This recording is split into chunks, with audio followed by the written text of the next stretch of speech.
Ada? Ada kan? Okey, dia ni ejen dakwah, dia selalu keluar dekat Astro Oasis. Okey.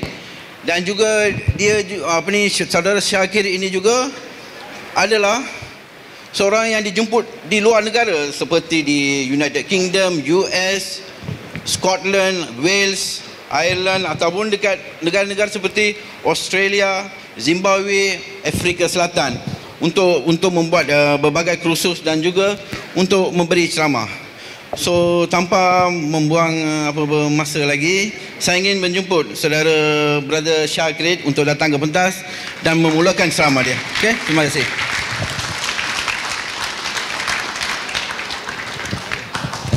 Okay, your floor is yours. Okay, terima kasih. Assalamualaikum. Apa khabar semua?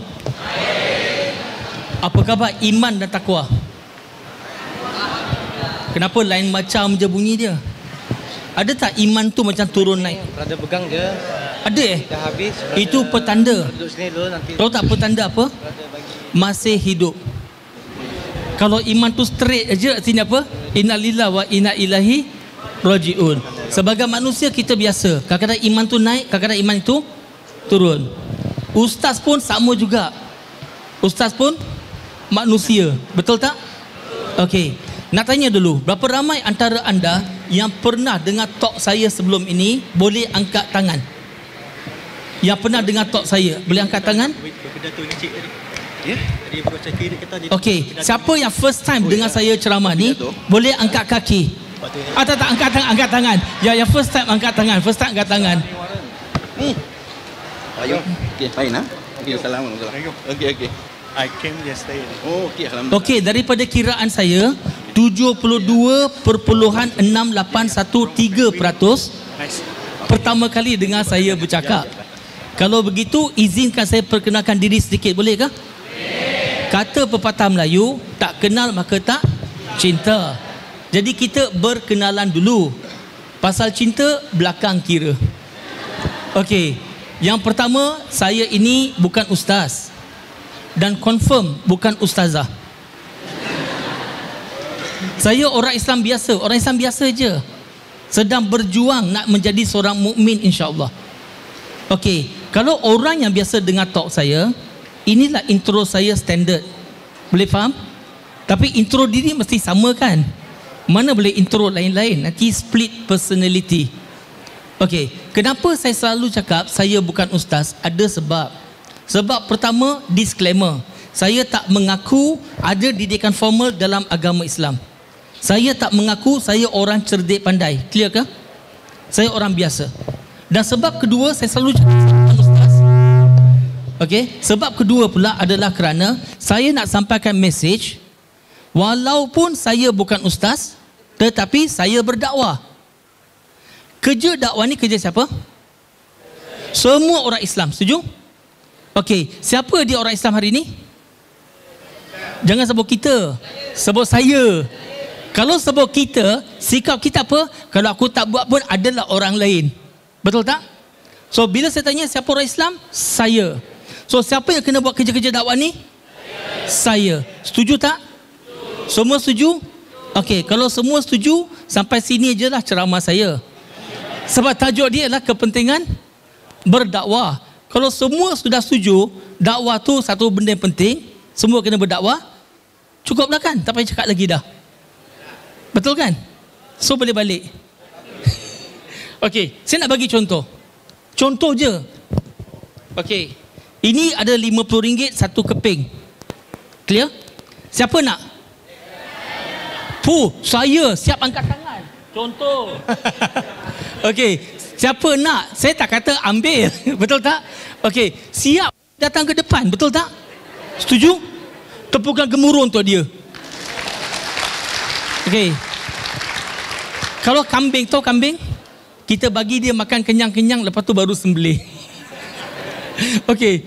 Tadi bila saya tanya, siapa orang Islam yang kena berdakwah? Kita. Tapi bila tunjuk duit, siapa nak? Saya.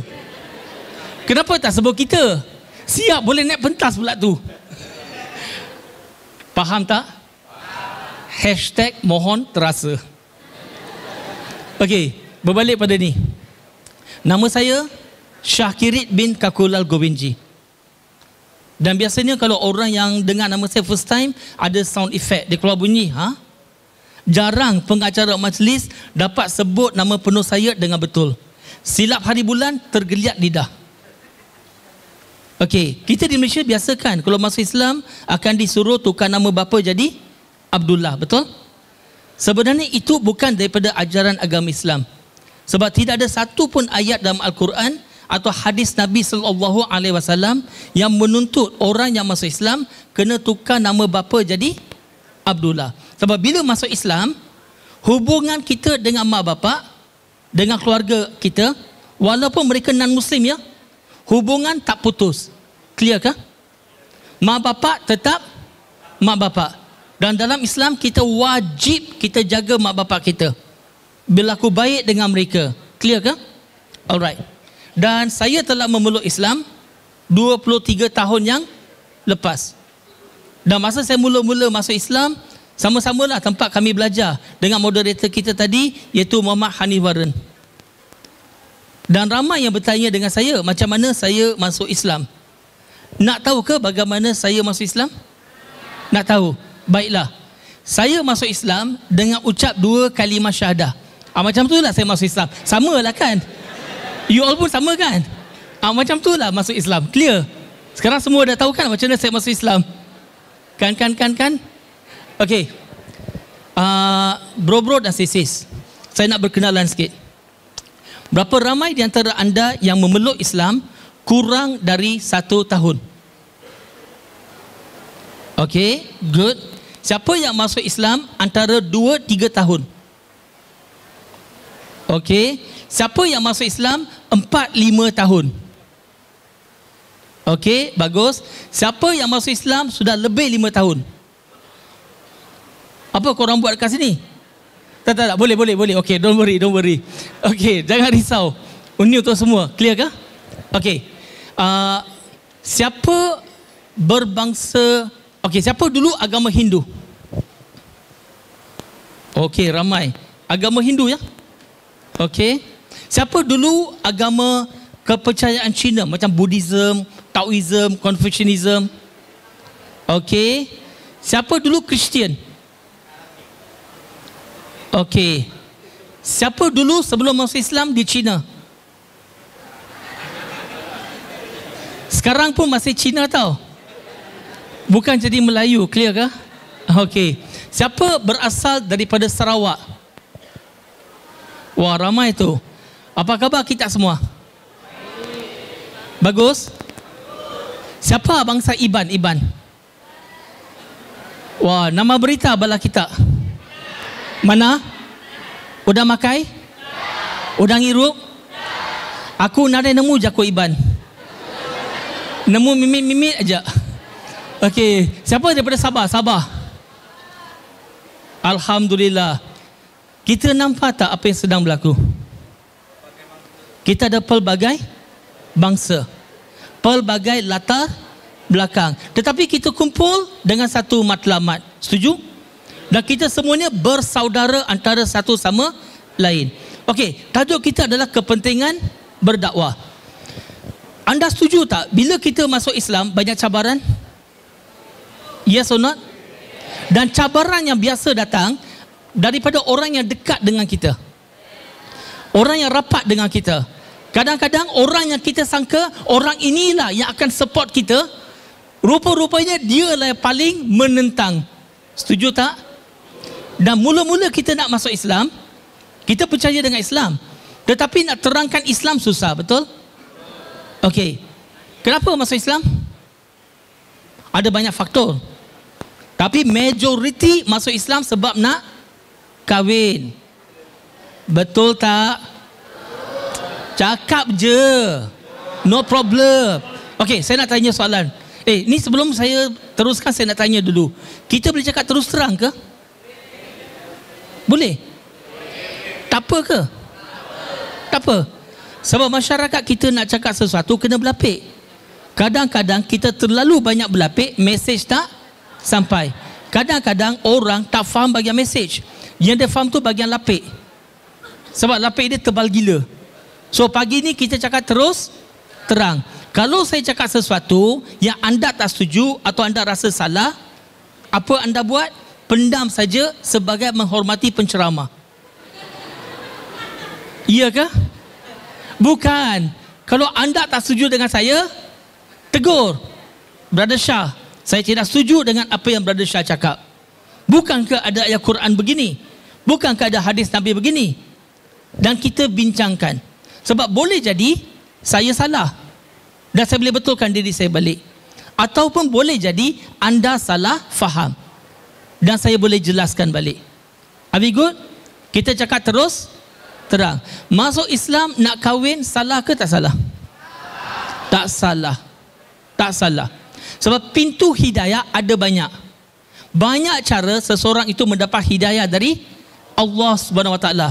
Ada yang dapat hidayah melalui perkahwinan, ada melalui pergaulan, ada antara mereka mengkaji atau pelbagai faktor. Are we good? Ini adalah qada dan qadar daripada Allah Subhanahu Wa Taala. Yang salah ialah sudah masuk Islam tak mahu belajar, tak mahu beramal dengan Islam. Itu yang salah. Boleh faham? Dan juga yang sama-sama salah, masyarakat Islam sekeliling yang sedia ada tidak mahu membimbing, tidak mahu mengajar, tidak mahu membantu. Itu pun sama-sama salah. Okey. Tahu tak kenapa ramai yang masuk Islam sebab nak kahwin? Sebab cinta itu ada pengalaman. Ya betul. Sebab cinta itu buta. Orang yang bercinta, okey, dia mandi tak basah, makan tak kenyang, tidur tak lena. Orang bercinta, lautan api sanggup direnangi sampai seberang jadi arang. Biasa dengar tak pantun dua kerat pasal cinta? Apabila cinta sudah melekat, tai kucing pun rasa coklat. Jangan cuba try test di rumah. Boleh faham? Okey. Brothers and sisters, anda setuju tak bila kita memeluk Islam ada banyak cabaran? Sebelum masuk Islam pun ada cabaran. Masa nak masuk Islam, masuk atau tidak? Masuk atau tidak? Masuk atau tidak? Betul ke keputusan yang aku buat ni? Okey ke aku nak masuk Islam? Pun ada cabaran. Selepas ucap 2 kalimah syahadah sudah masuk Islam pun ada cabaran. Yes or no? Okey. Tetapi cabaran-cabaran ini banyak yang berlaku. Okey. Boleh tak kita hadapi? Boleh. Kalau kita tahu cara nak mengurus cabaran. Tetapi kita nak berdepan cabaran ni senang ke susah? Susah. Susah. Saya share lah beberapa pengalaman. Boleh ke? Okey. Ini cerita saya. Sebelum saya masuk Islam, okey, masa tu saya tak berapa faham apa tu Islam.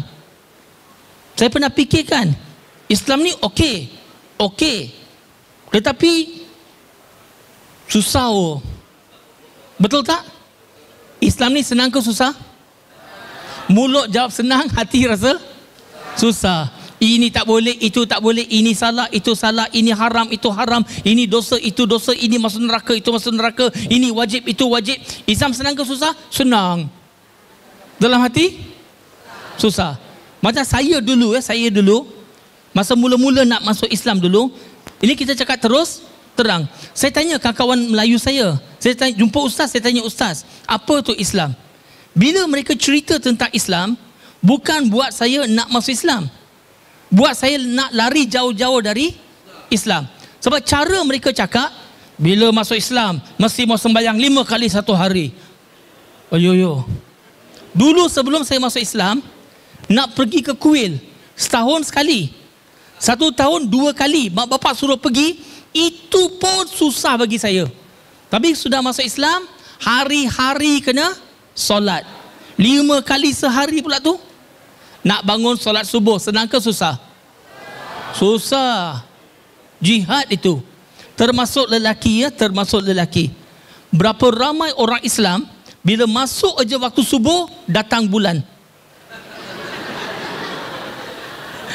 Dia tak bangun solat subuh. Sound familiar? Bukan you all. You all ni saya tengok muka-muka ni yang baik-baik. Iyalah tu. Okey, tak apa. Kita sambung balik. Bila masuk Islam, 1 bulan Ramadan kena puasa. 1 bulan. Daripada subuh sampai maghrib, tak boleh makan, tak boleh minum. Setitik air pun tak boleh minum. Batal puasa. Habislah, lapar, dahaga. Masuk Islam, wajib bayar zakat. Berlubanglah poket.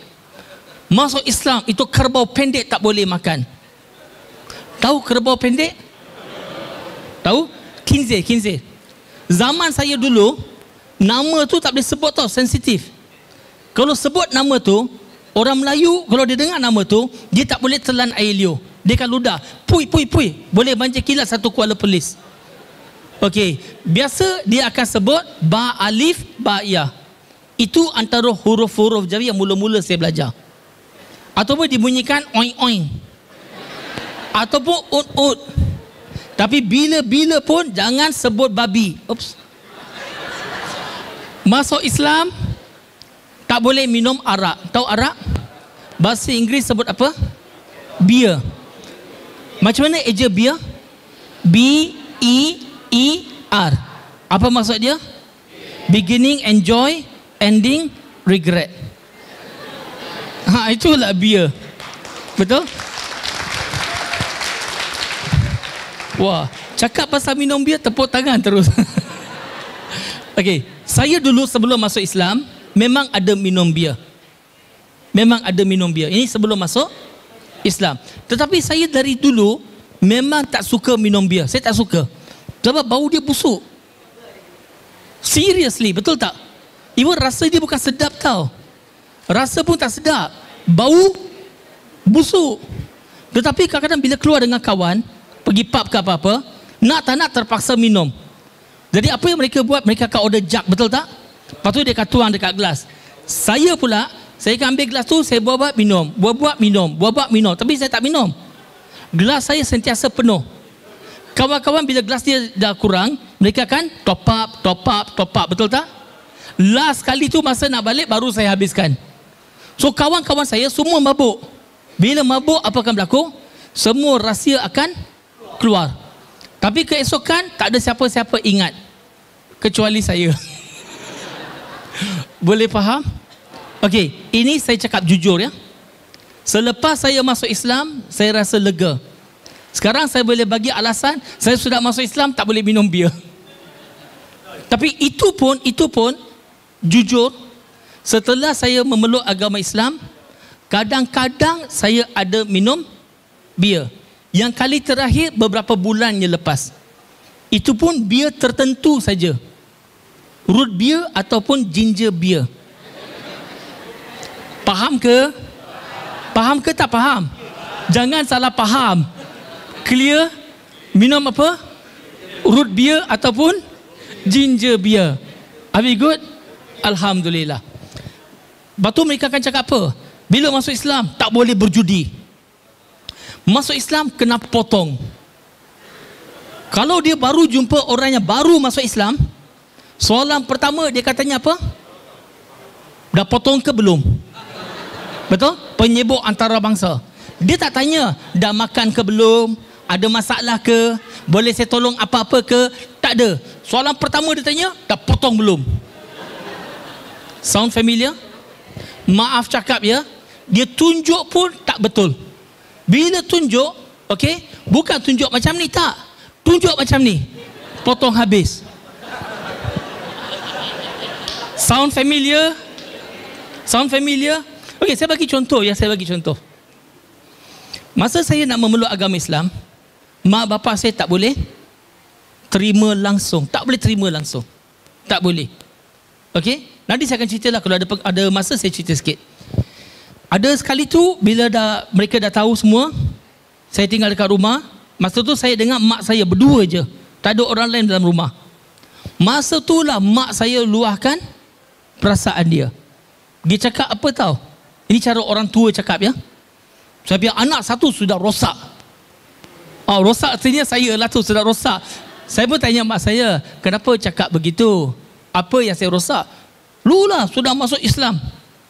Lepas tu saya tanya dia balik, okey, saya dah masuk Islam ni, okey, setakat saya masuk Islam ni, apa yang saya buat masalah? Bagi tahu saya. Apa yang saya buat benda tak elok? Nanti saya perbaiki balik. Dia pandang saya atas bawah, dia kata tak ada apa-apa pun. Saya minta tanya dia, bagi tahu satu benda yang dia tak puas hati dengan saya. Apa yang saya buat tak elok? Dia kata tak ada apa-apa. Dan saya tanya balik, habis tu kenapa cakap saya sudah rosak? Lepas tu dia kata ada jiran-jiran Melayu cakap dengan dia, lu punya anak bila sudah masuk Islam tak boleh tinggal sama-sama. Sebab lu kafir, dia Islam.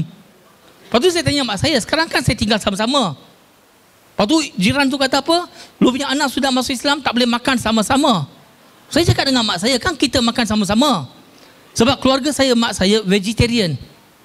Tahu? Makan sayur. Kalau makan sayur tak perlu sembelih. Faham? So kalau makan sayur otomatis sudah halal. Clear? Lepas tu mak saya kata, lepas tu diorang cakap apa tau? Bila sudah masuk Islam, itu kena potong.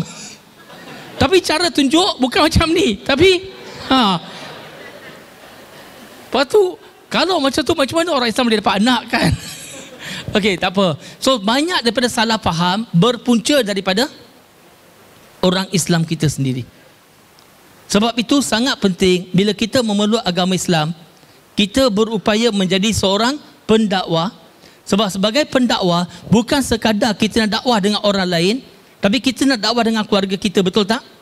Sekarang ni bila keluarga kita kata, bodoh lalu masuk Islam. Bodoh. Tengok, ini pun tak boleh makan, itu pun tak boleh makan.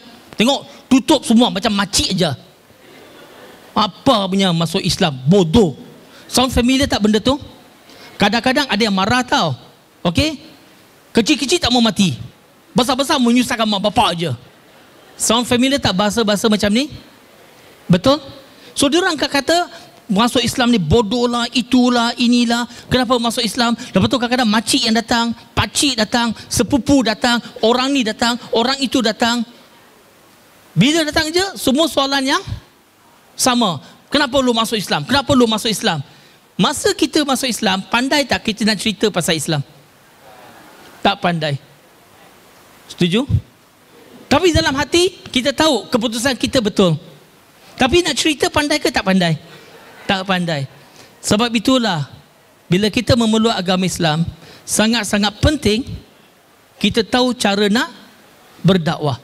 Sebab bila kita pandai cara nak berdakwah, kita dapat jelaskan kepada mereka kenapa kita memeluk agama Islam dan apa itu agama Islam. Sebab kita bila masuk Islam, okey, begini, kita masing-masing ada pengalaman once upon a time, not long ago, kita hidup sebagai non-Muslim, betul tak? Sekarang kita masuk Islam, kita hidup sebagai orang Islam. Bererti apa? Kita ada pengalaman dua alam yang berbeza. Namun begitu, kita bukan makhluk dua alam. Clear? So kita ada pengalaman hidup sebagai Muslim and also non-Muslim. Maka kita sebagai mu'alaf yang memeluk agama Islam, okey, especially yang baru masuk Islam, okey, kita berperanan menjadi jembatan. Jembatan tujuannya untuk apa? Menghubungkan.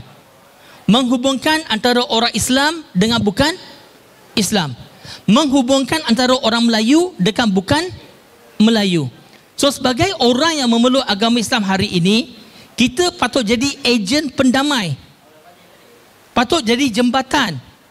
Bukan melaga-lagakan, bukan bergaduh, bukan membakar. Faham ke? Sebab ada waktu, ada kala dia, okey, kita suka menyalahkan orang lain. Setuju tak? Ini Melayu tak boleh pakai. Ini ustaz-ustaz semua makan gaji buta. Ni jabatan agama tak ada buat kerja. Imam-imam duduk dalam masjid aja. Betul? Semua dalam bilik aircon. Sound familiar tak? Cuba tengok gereja. Padri dia pun turun padang. Ada tak dengar suara macam tu? Tetapi tak berapa adil. Kebiasaanlah pengalaman saya ya. Ramai daripada padri-padri, mereka biasanya duduk dalam gereja, menguruskan gereja, mentadbir gereja, melaksanakan upacara-upacara keagamaan. Yang turun padang tu siapa? Missionary Kristian. Siapa dia missionary Kristian? Penganut agama Kristian yang turun padang. So dalam agama Islam, yang patut turun padang adalah missionary Islam. Siapa dia patutnya jadi missionary Islam? Penganut agama Islam. Siapa dia penganut agama Islam? Saya. Tahu, masih lagi kita. Siapa dia penganut agama Islam? Saya. So siapa yang patut turun padang? Saya. Jangan ada sikap suka menyalahkan orang lain. Kalau saya salahkan dia, dia salahkan orang sana salahkan orang situ salahkan orang sini salahkan saya balik, sampai pada saya apa saya buat? Saya pas balik pada dia. So benda ni kita akan sibuk menyalahkan orang lain. Masalah selesai tak? Tak selesai. Saya setuju jabatan agama, ustaz-ustaz, imam-imam ada kelemahan. Betul? Apa yang patut kita buat adalah saling bantu membantu. Okey, orang yang masuk Islam. Okey, orang yang masuk Islam yang biasa disebut sebagai mu'alaf. Betul? Clear? Sebab masuk Islam sampai mati pun dipanggil mu'alaf. Okey. Orang yang masuk Islam tak ada perangai ke? Ada perangai ke tak ada perangai? Bermasalah ke tak bermasalah? Sebahagiannya bermasalah, betul tak? Pun ada kelemahan, setuju tak? Suka tak kalau kita, okey, orang menyalahkan kita, suka tak? Tak. Begitu juga kita pun jangan cari kesalahan orang lain, tapi cari jalan bagaimana kita boleh saling bantu membantu. Macam program ini adalah salah satu daripada usaha daripada Majlis Agama Islam Negeri Perlis, betul tak? Okey. So jabatan-jabatan agama, majlis-majlis agama Islam pun ada buat kerja. How we can work together. Okey, kita sambung balik. Brothers and sisters, ada antara kita menghadapi cabaran dengan keluarga kan? Mak bapak bagi tak masuk Islam? Biasanya tidak. Ada yang tak ada masalah, tapi majoritinya mak bapak tak bagi. Sama, serupa juga dengan saya. Saya dulu nak memeluk agama Islam, okey, mak bapak saya langsung tak boleh terima. Langsung tak boleh. Dan bila mereka tahu saya, macam mereka boleh rasa tau. Mereka boleh rasa saya nak masuk Islam, mereka ugut, mereka akan bunuh diri kalau saya masuk Islam. Sampai arwah bapa saya cakap, Syakirit, kalau kau masuk Islam, kau akan jumpa mayat mak dan bapa kamu dalam rumah ini. Dan kau akan bertanggungjawab atas kematian kami. Kalau orang India ugut bunuh diri, bukan main-main ya. Betul tak? Kalau anda di tempat saya, apa anda buat? Saya dapat ilham, saya jawab balik. Mak bapak yang bagi nyawa bukan saya. Yang bagi nyawa ialah Tuhan. Yang cabut nyawa pun bukan saya. Yang cabut nyawa ialah Tuhan. Kalau mak dan bapak mati, bukan saya bertanggungjawab, Tuhan bertanggungjawab. Saya tengok bapak saya diam saja, saya pun cepat-cepat belah. Selesai tak masalah? Masalah tak selesai. KIV, tangguhkan dulu. Boleh faham? Okey. Kita masing-masing ada turning point, betul tak? Turning point saya untuk memeluk agama Islam ialah konsep ketuhanan. The concept of God. Dan ini saya nak bagi tips untuk berdakwah, boleh? Okey. Masa saya umur 9 atau 10 tahun, saya berhenti daripada sembah berhala. Sebab pada waktu tu saya sedar berhala itu sendiri bukan Tuhan. Are we good? Clear? Tetapi saya tak pasti Tuhan ada atau tak ada. Sampai saya doakan. Okey? Saya akan doa begini. Tuhan, saya tak tahu awak ni ada ke tak ada. Kalau awak ada, awak jagalah saya. Tapi kalau awak tak ada apa-apa nak cerita. Itulah doa saya. Daripada umur 9-10 tahun sampailah 23 tahun yang lepas. Itulah doa saya. Saya tak pasti Tuhan wujud atau tak wujud. Saya tak pasti adakah Tuhan yang mencipta manusia atau manusia yang mencipta Tuhan. Saya tak tahu. Saya agnostic, free thinker. Tak pasti. So my first turning point ialah konsep Tuhan dalam Al-Quran. Kalau kita baca Al-Quran, ada beratus-ratus ayat mencerita tentang siapa Tuhan, betul? Who is God? Boleh tak saya baca satu surah? Boleh? Daripada mula sampai habis. Bukan surah Al-Baqarah. Itu paling panjang, berjam-jam baru habis. Suratul Al-Ikhlas. Surah nombor 112 ayat 1 hingga 4. Dan saya yakin, saya sangat yakin ramai yang hadir di sini pun sama dengan saya. Kita terkesan dengan suratul Ikhlas, betul tak? Saya bagi ringkas saja. Bismillahirrahmanirrahim. Apakah maksudnya? Dengan nama Allah yang maha pemarah lagi maha pembengis. Iya ke? Tidak, tidak. Apa maksud Bismillahirrahmanirrahim? Dengan nama Allah yang maha pengasih lagi maha penyayang. Boleh faham? Sebab dulu sebelum masuk Islam, gambaran yang saya selalu dapat, okey, biasanya pada orang Islam sendiri tahu. Tuan Islam ni suka hukum, hukum, hukum. Salah, berdosa. Berdosa masuk neraka. Siapa di sini tak pernah berdosa, angkat tangan. Yang tak pernah berdosa. Siapa tak pernah berdosa, angkat tangan. Semua berdosa. Clear ke? Semua masuk neraka. Nauzubillah. Okey. Pardon? Betul. Itu masa masuk Islam. Berapa lama sudah masuk Islam? 4 years. Dalam 4 tahun ada dosa ke tak ada? Ada punya. Ada punya. Tapi once upon a time kita masuk Islam, kita macam baby yang baru lahir, betul? Kembali kepada keadaan fitrah. Kain putih. Tapi lepas itu dot. Saya lagi banyak dot. Okey, clear? InsyaAllah. Tetapi sebenarnya Tuhan dalam Islam adalah maha pengasih, maha penyayang. Okey, soalan. Dalam agama Islam, is God love? Yes or no? No. For me, no. Ini cakap betul ya, jujur. For me, God is not love. God is maha love. Love dengan maha love dua perkara yang lain, berbeza terus. Syakirin can be love. Boleh faham ke? Tapi Allah itu maha love. Clear? Okey, ayat pertama. Qul huwallahu ahad. Katakan Allah itu esa, tunggal, satu. Sebenarnya dalam bahasa Arab, kalau sebut satu tu wahid. Tapi dalam Quran sebut ahad. Boleh faham ke? Ahad itu tak sama dengan satu. Okey, kalau kita sebut satu, selepas satu apa? Dua. Satu, dua, tiga, empat. Tapi bila sebut ahad, dia satu tak ada dua. One and only. Tapi nak sebut Allah satu tak salah ya. Allah wahidun. Boleh sebut satu, tak ada masalah. Tapi dalam ayat ini sebut ahad. One and only. Cuba fikir.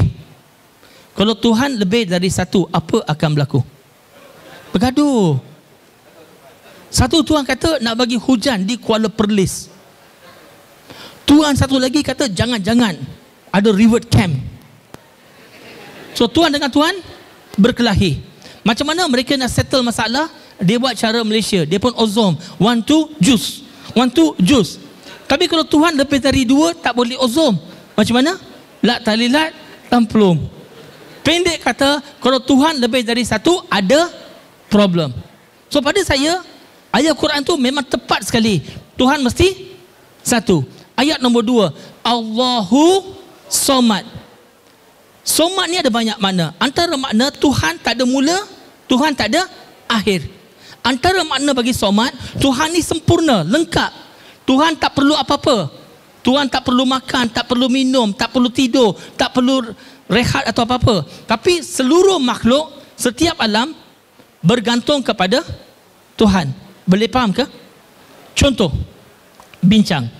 Kalau Tuhan ada mula, ada beginning untuk Tuhan, akan timbul soalan siapa cipta Tuhan. Tapi dalam Islam, Tuhan tak ada mula. Maka tak timbul soalan siapa cipta Allah. Sebab Tuhan tidak tertakluk kepada ruang dan masa. Malah dialah yang mencipta ruang dan masa. God is not subject to time and space. In fact, He is the creator of time and space. Dan Tuhan tak ada akhir. Contoh, kalau Tuhan mati, siapa yang uruskan alam ini? So Tuhan tak ada akhir.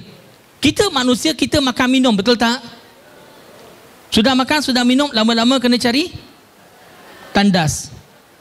Kalau Tuhan makan dan minum, artinya apa? Dia pun kena pergi tandas. Sesuai ke sifat Tuhan yang maha suci, masuk tandas. Tak. So bagi saya, ayat tadi Allahu Samad memang tepat. Ayat ketiga apa dia? Lam yalid walam yulad. Maksudnya Tuhan tidak melahirkan dan Tuhan tidak dilahirkan. Bererti Tuhan tak ada anak-anak, tak ada mak, tak ada bapa. Kalau Tuhan ada anak-anak, apa akan berlaku? Anak-anak ini akan jadi baby gods. Besar jadi God. Lepas tu bergaduh satu sama lain. Betul? Macam cerita Avengers, Thor dengan Loki. Kalau Tuhan ada mak dan bapa, masalah lebih besar. Sebab mak bapa lebih besar daripada anak kan. Kalau Tuhan ada mak atau bapa, apa akan berlaku? Contoh, mak Tuhan panggil, mari sini Tuhan. Lepas tu Tuhan pun kata, ya mama. See the point?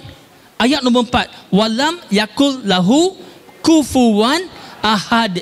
Tidak ada satu apa pun yang serupa dengan Tuhan. Apa saja mata kita boleh lihat, itu bukan Tuhan. Tutup mata, apa gambaran, image masuk dalam kepala kita, itu bukan Tuhan.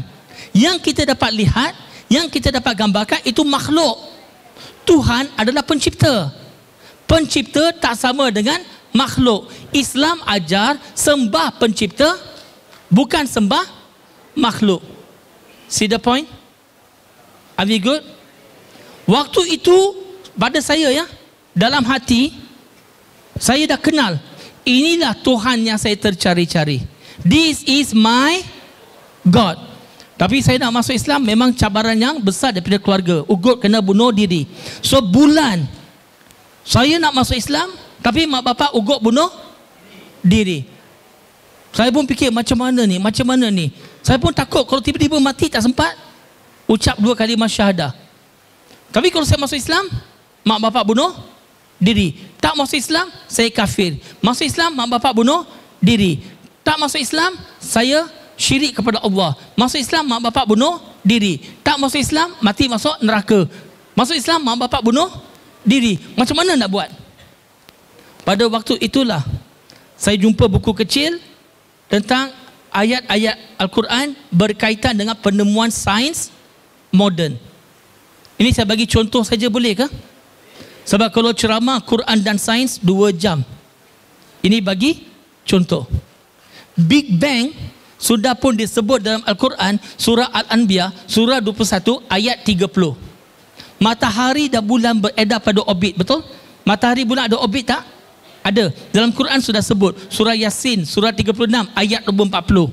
Hari ini kita tahu, tapi kalau 1400 tahun dulu, ini benda baru kan? Matahari berputar pada paksinya. Surah Al-Anbiya, surah 21 ayat nombor 33. Bumi kita adalah bulat. Diberikan gambaran dalam surah Zumar, surah 39 ayat nombor 5, surah Luqman, surah 31 ayat 29, surah Naziat, surah 79 ayat nombor 30. Gunung ganang menstabilkan bumi kita, surah Al-Anbiya, surah 21 ayat nombor 31. Gunung ganang disebut sebagai pasat dalam Al-Quran, surah Naba, surah 78 ayat 6 dan 7. Cap jari kita tak ada yang sama, surah Qiyamah, surah 75 ayat 3 dan 4. Kulit kita ada deri rasa sakit, surah An-Nisa, surah nombor 4 ayat nombor 56. Embriologi janin dalam perut ibu, surah Mukminun, surah 23 ayat nombor 14. 2 lautan yang bertemu tapi tak boleh bercampur, surah Rahman, surah 55 ayat 19 dan 20. Satu kita boleh tambah. Soalan, mungkin ke Nabi Muhammad yang mengarang Al-Quran? Tak mungkin. Kalau kita kumpulkan semua manusia 1400 tahun dulu, boleh tak mereka mengarang Al-Quran? Tak dapat. Sebab zaman itu belum ada peralatan canggun. Tahu canggun? Canggih dan anggun. Mikroskop tak ada, teleskop tak ada, kanta pun belum dicipta, satelit tak ada, komputer tak ada. Tapi macam mana Quran boleh sebut semua-semua ni? Maka kesimpulannya ialah mustahil Al-Quran dari manusia. Kalau Al-Quran bukan dari manusia, Al-Quran dari mana? Dari Allah. Maka itulah 23 tahun yang lepas saya pun mengucap 2 kalimah syahadah. Asyhadu alla ilaha illallah wa asyhadu anna Muhammadah Rasulullah.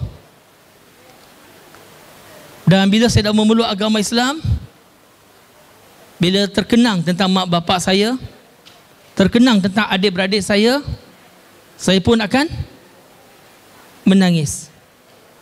Tak dapat kawal perasaan. Air mata akan keluar. Saya akan berdoa pada Allah, ya Allah, bagilah hidayah pada mak bapak aku.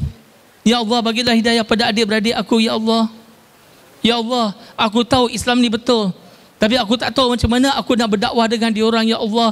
Tolonglah buka jalan bagi aku, ya Allah. Aku tak tahu macam mana aku nak cerita Islam pada mereka, ya Allah. Tolonglah aku, ya Allah. Macam mana aku nak buat? Boleh faham ke? Aku nak berdakwah dengan kawan-kawan saya yang bukan Islam, jiran-jiran kita. Allah buka jalan satu per satu, Allah buka jalan. Dulu masa saya mula-mula masuk Islam, ustaz yang mengajar, nama dia Ustaz Ali Chin, dia mengajar. Dia pernah cakap dengan saya, Syakirik, you jadilah pendakwah. Tahu tak saya cakap apa? Sorry, not my cup of coffee. Biasa orang sebut not my cup of tea. Saya tak minum teh, so saya sebut not my cup of coffee. Dia suruh saya jadi pendakwah, saya kata no way, itu bukan bidang saya. Hari ini apa yang berlaku dengan saya? Kita manusia, kita merancang, Allah yang menentukan. Muhammad Hani Waran dulu tu sama-sama pergi kelas dulu. Cuma dia masuk Islam lebih kurang 3 bulan sebelum saya. Dia masuk Islam tahun 2005 bulan Disember. Saya masuk Islam Februari 14 tahun 96. Lebih kurang 3 bulan beza. Sama-sama kita belajar. 95 you masuk Islam, ya? Oh sorry, 2005. 1995, saya 96. Clear ke? Beza 3 bulan. 3 bulan. 3 bulan je. Disember dengan Februari. Clear? Pada masa dia masuk Islam, saya yakin dia pun tak sangka dia akan berdakwah. Betul? Okay, brothers and sisters, boleh tak anda berdakwah? Boleh. You can do it. Okay, ada sedikit masa. Nak saya bagi perbandingan agama ke? Okay, saya bagi sedikit perbandingan agama. Okay, ingat ya, agama ni very sensitive. Clear? So dalam kita nak buat perbandingan agama dan sebagainya, kita kena cakap dengan cara yang sebaiknya untuk menyampaikan maklumat, tetapi kalau seboleh-bolehnya tanpa menyinggung perasaan. Okey, saya bagi contoh. Kalau saya jumpa orang Kristian sebagai contoh, kalau saya cakap dengan orang Kristian, Al-Quran cakap begini, Al-Quran cakap begitu, dia terima ke tak terima? Dia tak terima. So bila saya jumpa orang Kristian, saya akan gunakan Holy Bible. Bila guna Holy Bible, dia terima ke tak terima? Dia suka tak suka kena terima. Itu kitab suci dia. Boleh tak kita guna Al-Quran? Boleh. Saya jangan cakap tak boleh. Boleh guna Al-Quran. Tapi bagus juga kalau boleh guna Bible. Bagus juga kalau boleh guna logik, akal. Ini saya bagi contoh sikit je sebab masa dah tak ada. Okey, yang pertama, kita ambil the book of Exodus, chapter number 20, verse number 3 to 5. Okay, book of Deuteronomy chapter 5 verse number 7 to 9. Dalam Bible disebut apa? There is no other God before me. Tak ada Tuhan lain melainkan aku. Dalam bahasa Arab bunyinya apa? La ilaha illallah. Clear ke? You should not make any graven image from the sky above you, or the earth beneath you, or the water underneath it. Okay, do not bow down to them nor serve them, for I'm your Lord, I'm a jealous Lord. Dalam Bible cakap, tadi keluar tak sari kata? Oh tak ada ya? Okey, dah sari kata ke? Okey, Bible cakap, jangan kamu rupakan apa pun daripada langit, ataupun daripada bumi, maupun daripada air, dan menyembahnya. Jangan menyembah selain daripada aku, sebab aku dah satu-satunya Tuhan kamu, Tuhan yang cemburu. Dalam Bible cakap, jangan syirik. Dalam Islam, dosa apa yang dosa yang Allah tak ampunkan? Syirik. Surah An-Nisa, surah nombor 4, ayat nombor 48 dan ayat nombor 116. Allah Subhanahu wa taala berfirman yang bermaksud dosa syirik Allah tidak akan ampunkan. Mana-mana dosa selain dari syirik Allah nak ampun, Allah ampunkan. Tapi dosa syirik Allah tidak akan ampunkan kecuali kita bertaubat, kita minta ampun. Clear ke? Nampak persamaan? Okey, saya bagi satu lagi. Apakah perintah yang paling utama dalam agama Kristian? Jawapan dalam Gospel of Mark bab 12 ayat 29. Seorang lelaki bertanya dengan Jesus Christ dalam Bible, apakah perintah yang paling utama? What is the most important commandment? Apa jawab Jesus Christ? Syama Israelu, Adonai ilahainu Adonai ihad. Jesus dulu bukan cakap bahasa Inggeris ya. Dia cakap bahasa Ibrani, Hebrew language, lebih tepat lagi Aramaic. Hear, O Israel, the Lord our God, the Lord is one. Ayat yang sama juga Nabi Musa sebut. Book of Deuteronomy chapter 6 verse number 4. Syama Israelu Adonai ilahainu adna ihad. Hear, O Israel, the Lord our God, the Lord is one. Boleh faham ke? Okey, sekali lagi ya. Dalam Quran sebut huwallahu ahad. Jesus sebut Adonai ihad. Nabi Musa sebut adna ihad. Ahad, ihad, ihad. Arabic language, Aramaic language, Hebrew language. Message yang sama. Dalam agama Kristian pun percaya Tuhan itu ahad, satu. Kita ambil agama Hindu contoh. Boleh? Bila kita dakwah dengan orang Hindu, tolong jangan guna Bible. Tak laku. Orang Hindu ada kitab dia sendiri. Kitab orang Hindu ni banyak. Kitab orang Hindu yang paling suci apa dia? Kitab Veda. Kitab Veda ni ada 4 jenis. Rig Veda, Yajur Veda, Sam Veda, Atharva Veda. Ni dia kitab Upanishad, Puranas, Mahabharata, Ramayana, Bhagavad Gita, Srimad Bhagavatam, Tirukural, Tirumura. Banyak kitab-kitab dia. Tak sempat tulis pun tak apa, kita dengar je dulu. Kita ambil contoh Chandogya Upanishad, kantor nombor 6, sloka nombor 2, mantra nombor 1 berbunyi Ekam Evet Vityam. Bahasa Sanskrit. Artinya apa? Tuhan itu satu, tidak ada nombor 2. Satu tanpa 2. Serupa tak dengan Kul huwallahu ahad. Svatashvatara Upanishad, sloka nombor 6, mantra nombor 9, Na Cacakati Janita Na Chadipa. Siapa boleh ulang? Dengan tajwidnya sekali. Maksudnya ialah Tuhan tak ada ibu bapa atau mana-mana kuasa lebih besar dari dia. Serupa tak dengan lam yalid walam yulad. Yajurved bab 32 ayat 3, Na tasyab pratima asih, Tuhan tak ada rupa. Tak ada rupa bagi Tuhan. Walam yakul lahu kufuwan ahad. Saya bagi satu lagi doa yang cukup cantik dalam kitab Hindu. Dalam kitab Brahma Sutra of Hinduism yang berbunyi Ekam Braham Dvitiya Nasti Nina Nasti Kinchan Bhagwan Eki He Dosra Nahi He Nahi Nahi Jara Binahi. Yang bermaksud Tuhan itu satu, tidak ada Tuhan yang lain, tidak sama sekali, tak ada. Dari segi makna apa dia? La ilaha illallah. Cari nilai-nilai persamaan. Ta'alu ila kalimatin sawa'im bainana wa bainakum alla nabuda illallah. Marilah kepada kalimah-kalimah persamaan antara kami dan kamu, iaitu tidak ada yang layak disembah melainkan Allah. Surah Ali Imran surah nombor 3 ayat 64. Are we good? Okey, masa tak izinkan.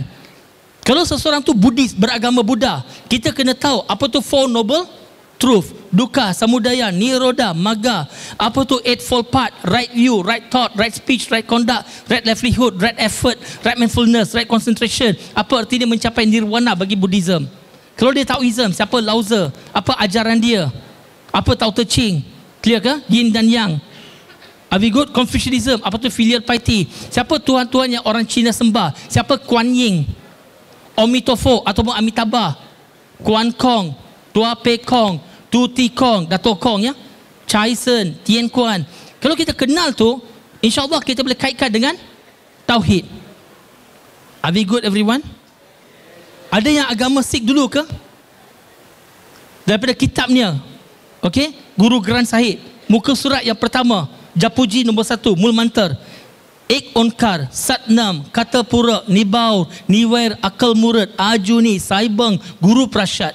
Apa tu Ek Onkar? God is one. Kul huwallahu ahad. So bila kita tahu ini akan membantu kita untuk berdakwah. Are we good everyone? Boleh? Okay, brothers and sisters, bro-bro dan sis, tinggal lagi 5 minit. Di antara ciri-ciri orang beriman adalah menepati masa. Siapa berminat nak jadi pendakwah? Anda minat nak jadi pendakwah? Okey, InsyaAllah petang ini ada satu slot berpidato. Slot ini di Hotel Brasmana. Jangan tanya di mana. Nama hotel tu memang Brasmana. Clear ke?